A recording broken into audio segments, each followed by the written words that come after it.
Hey everyone, Papercut here with another strategy breakdown. I want to talk about the Dark Age Barracks, both why it is more common than it used to be, its uses, what civs get the most out of it, and a basic guide for how to do it. So even if you are in silver or gold or plat and you're like, I don't know if I should do it, if you want to try, if you want to incorporate into your gameplay, try to get an advantage, let's talk about the simple way you can do it.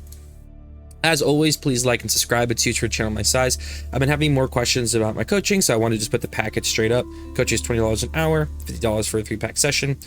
So yeah, let's get into it. So first, the history of the Dark Age Barracks. So for most of AOE 4 history, Dark Age was rarely played. Fast feudal was common for almost every single civ, and the thought process was pretty simple. You can't do much in Dark Age. You can't build a ram. You can only make spears for most civs. Some can do men-at-arms.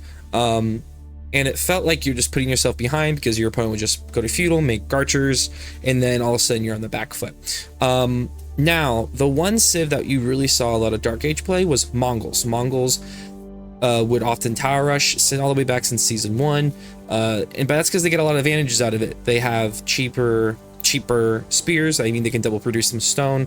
They get a lot of advantage out of putting down towers and putting on the defensive, and if a tower rush is executed well, they can keep you stuck in your base, and they're doing things like trading behind it, and their whole civ is based on destroying things for resources, setting up trade for resources, things like that. Now you would see some people who just tower rush no matter what as a strategy of throwing people off the back foot. If you were watching AOE 4 back when it first started, you might remember watching Beastie go against Kasva again and again and again, and Kasva would tower rush no matter what civ he played. I'd say another Dark Age civ that we saw was English, because English has that like 5 pull with the short bows into doing some sort of tower rush with that. But usually, for most part, most games, Dark Age is skipped. Now, Pro Scouts. What had changed this, and it's changed this to the meta we're kind of in now, is the rise of Pro Scouts. Pro Scouts was really powerful early in the game because it was cheap, and then as it became apparent how good it was to have deer under your base, it was nerfed pretty heavily, and it made it also, it was a lot more micro intensive where you had to go out and click, and right now you can just have it set and then the deer and then the scouts will go get it. Back then you had to grab it, bring it back, and then also micro dropping the deer, so it felt like a lot of micro to do. Then a couple seasons ago, or last season, I forget exactly the timeline, but they changed Pro Scouts to making it so you could do the thing where you just click on the deer and they grab it and drop it off auto. And that made people try it again. That made people remember, oh my gosh, it's really good to have deer under TC. The nerf that came was making it so now the scouts are a lot slower when holding the deer, and also making it a lot more expensive. But there's still civs who still Pro Scout, but other civs that doesn't make as much sense to invest in that tech anymore. It still feels like you're putting yourself behind. It's easy to stop. But people have also though realized though, man, it's really nice to have deer under your TC, which has led to the rise of the Dark Age Barracks. So why go Dark Age Barracks now? You'll see in this picture, I have spears out there pushing deer in. When people realized how good it was to have deer under your TC, people started asking, why don't I just, in most maps, there are deer near my TC. But not close enough that you necessarily want to send villas out there, though you can, some people do that. But what I've realized is you can just push the deer into the TC with spears. Now, it is a little bit micro intensive, but once you do it a couple times, it's actually not that hard. You can do it with 2, 3 spears really ensures you can get them all kettled together and pushed towards your TC. So how the deer AI works is that they have an area they will stay in and kind of roam around, but if they get near any unit, they will bounce away from that unit. So as long as you keep your spears near the deer will never go past them. You can keep pushing them farther and farther forward. So it becomes this thing where once the deer run forward, you push your spears up to the next line right next to them. You go do something, as you come back, they've been pushed forward again. You do that again and again and again. Also, of course, it's good to harass gold.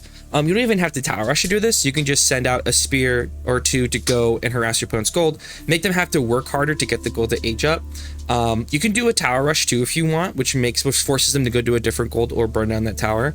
But even just harassing the gold makes it for civs like French, who really want to make gold units out of the gate, or or China, who want to Pro Scout. You pushing them off the gold early forces them to then have to make units and then push you back and then do Pro Scouting. So that takes time, and it buys you time to do other things behind that. Some people both harass and deer push, so they'll send 1 spear out to harass and then leave spears behind to deer push. That's a lot of micro, and I think it's really hard to pull off, but if you can do that, great. But that's the two big things. You're either deer pushing or you're harassing gold. And what's the bonus is now you have these nice defensive spears. These spears can now sit at home, defend against raids, and that's why you generally see deer pushing really done by castle rush civs. So civs like Japan, it's really common. Lancaster will do it, or if you're playing against a civ that you know is going to pro scout, like China Zushi, it's really popular right now in the meta. French and JD like to as well. That you might want to push in your closest deer pack just to have that, and one less deer pack you have to defend, and then you only have the 2 near their base and the 1 near your base on an average map. Some maps do have extra deer packs. So pushing them in either to protect them from the pro scouting, or if you want a fast castle, having the deer under your TC means you now have an abundance of food, because usually the weakness of fast castle is that you have basically your sheep that you gather as your main food to get to castle and then push back out of TC. With the extra deer, that's a lot of food and it gathers faster. So what people figured out is that if you can push deer under TC and then eat the deer, you actually can catch up on your timing and castle just as fast, even if you didn't do the whole Dark Age opening anyway. Which kind of leads to my last reason why Dark Age Barracks has become more common, is that people have really mastered the macro of Dark Age spear rushing, and you don't feel as far behind if you macro it well. You will age up slower, but you can do it in a way that it's not as bad as it once seemed like it was. Generally though, if you do want a feudal fight, fast feudal into just taking the deer normally with villagers still is very worthwhile. The idea being is that you're going to go on the deer with your units anyway, or the idea being is that you're going to be aggressive and fighting your opponent and keeping them in their base, hopefully. If that's the case, you can go on deer safely. You don't need to do the whole Dark Age opening. And a lot of times with people who want a feudal fight, the timing of getting to your opponent's base as quick as possible is really important. So what civs are good at this Dark Age Barracks play? Generally, the things you'll see in common is either they have really good Dark Age eco, or there's a really important reason why they want the deer under TC. Ottoman start with a lot of extra wood, so you can, and their barracks are cheaper, so it's cheap for you to go Dark Age, and you don't have to do a lot of extra gathering. If it becomes a Dark Age fight, then you will eventually get a Vizier point that allows you to go Imams, which means you can heal your spears and gives you an immediate Dark Age advantage. That's why Ottomans is so good on Enlightened Horizon right now, because you can duel over the Dark Age points of interest and usually win, just because you can eventually, if you drag it on long enough, have an advantage. Even if you do it on a Enlightened Horizon map, Ottomans like to fast castle right now, and so getting deer under your TC really helps in your ability to survive and get into castle. HRE with the prelates, with starting for prelate, your eco is really good in Dark Age. You can gather very quickly, which means you can quickly move off of making spears into going feudal and get there really fast. It's actually crazy how fast HRE can pump out 3 spears and still get to feudal in a relatively good timing. And then what's really nice too is that once you hit feudal, your spears are faster than the average spears, so you can kind of run them around and be really annoying with them. HRE also likes a deer push because one of the common builds for HRE is fast castle. So you push the deer under TC, you fast castle, and you can either do relic grab, or you can try to do like a sneaky Burgrave play with those deer as your main food source to winning the game. And so overall, HRE, you see them deer pushing a lot, and it's hard for people to fight against HRE in Dark Age, because with their such good Dark Age eco, they can just outmass spears compared to you while still getting to feudal. Knights Templar, since they can gather food from wood and they don't need to make lumber mills, that means that their wood gathering is really efficient. It means they're getting food at the same time. It means them hanging around the Dark Age isn't that big a deal. And lastly, since they can age up so quickly without having to use villagers to do so, it means they can seamlessly go from fighting in Dark Age into feudal and then taking advantage of that timing. So Knights Templar have a sneaky good Dark Age that I actually don't think is used as much as it possibly could be. Japan, cheap barracks means you can do it without having to overgather wood. You want the deer because it's very common for Japan to fast castle, which gives you a great timing with mounted samurai.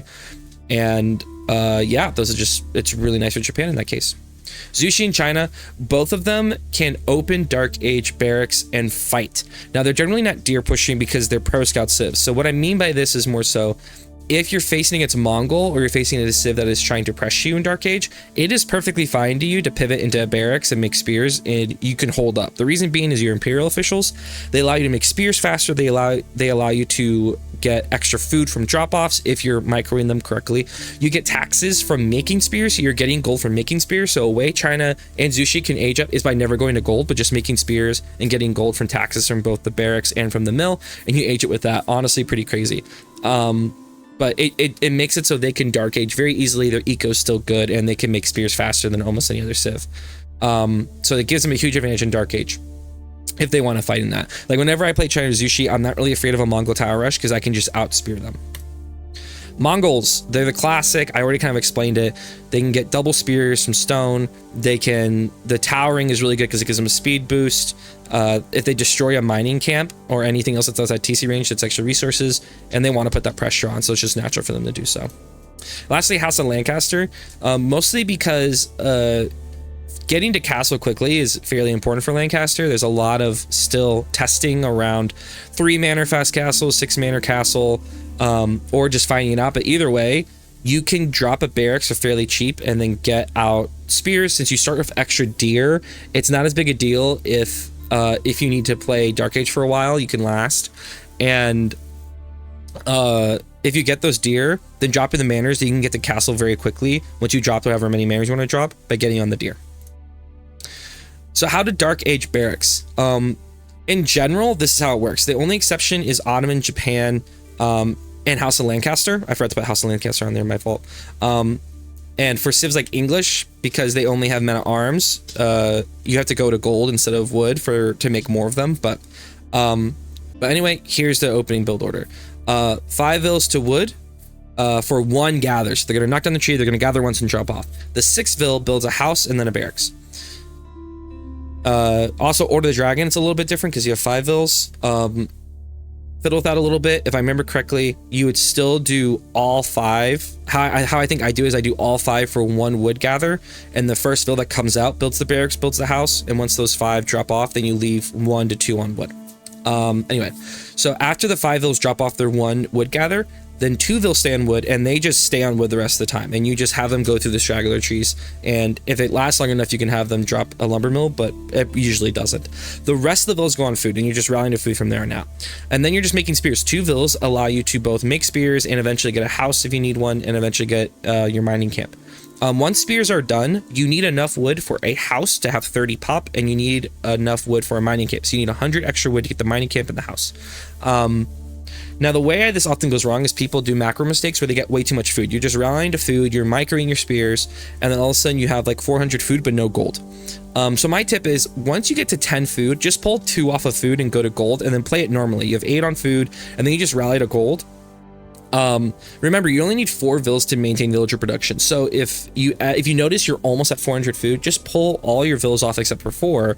Then you're just maintaining the food that you're at, as long as you're queuing up 1 vill at a time. And then the rest can go to gold and rush the gold to get the age up.